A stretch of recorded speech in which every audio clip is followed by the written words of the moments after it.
लोक को छोड़कर उनके हृदय में प्रवेश करते हैं। 73वें श्लोक में बता दिया।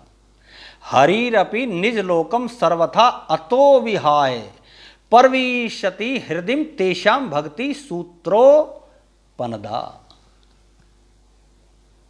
कितनी बड़ी बात इस श्लोक के माध्यम से भगवान सनत कुमार ने नारद जी को और जो वहाँ बैठे थे उनको और भक्ति को ये बात कह दी।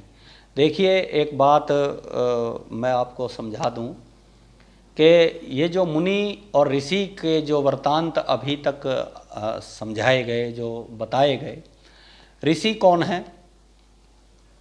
ऋषि वो लोग हैं जो सुनने आए थे। मुनि कौन लोग हैं? जो लोग सनंदन, सनातन, कुमार आदि, इनकी मुनियों में श्रेणियाँ, मुनि की श्रेणी में ये लोग आते हैं। हम एक पथभ्रष्ट हो रहे हैं जिनको इस बारे में नहीं पता। मैं उनके लिए एक छोटी सी बात बता दूं कि देखिए, अथ ब्राह्मण वेदांत विप्राविधारम के ये सकंद पुराण में आता है, एक श्लोक है कि मुनि की क्या परिभाषा है और ऋषि की क्या परिभाषा है। देखिए, एक मात्र केवल जन्म यानी कि ब्राह्मण वंश में जन्म हो, पहला। 8 एक बात को आप जरा ध्यान से सुनेंगे तो बात समझ में आ जाएगी। दूसरा है ब्राह्मण व्यक्तिगत स्वार्थ की उपेक्षा करे, वैदिक आचार करे, ये ब्राह्मण। तीसरा श्रोत्रिय, वेद के 6 अंग 6 कर्मों में संलग्न रहे, ये श्रोत्रिय। उसके बाद अनुचान यानी कि वेदांग का पढ़ा हुआ, पढ़ाने वाला, पाप रहित शुद्ध चित्त हो, उसको अनुचान कहते हैं। उसके बाद जो पदवी है भूरण, यानी कि ऊपर के अनुसार यज्ञ आदि करे, जो इससे ऊपर की 4 पोस्ट जो उपलब्धियां हैं उनके अनुसार काम करे। उसके बाद है ऋषि कल्प, यानी कि मन इंद्रियों को वश में रखने वाला ऋषि। अब ये ऋषि कल्प, ऋषि कौन? यानी कि ऋषि कल्प से बड़े ऋषि हुए कौन?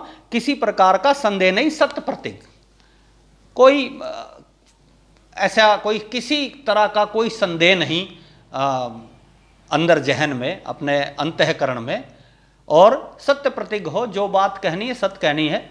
ये ऋषि, हम तो हर एक जो भगवाधारी हैं, और भगवाधारी क्या, आजकल तो जो सफ़ेद धारी हैं उनके लिए भी हम बड़े बड़े श्री लगा देते हैं। श्री 108 फलाना श्री से 1000 पता नहीं कितने श्री लगा के उनको जो है उनकी पदवी हम दे देते हैं। अब उसके बाद लास्ट में मुनि की परिभाषा यहाँ श्री सकंद पुराण भगवान में जो वेद में लिखा है, मुनि का मतलब है कि स्वर्ण को, सोने को और मिट्टी को बराबर समझे।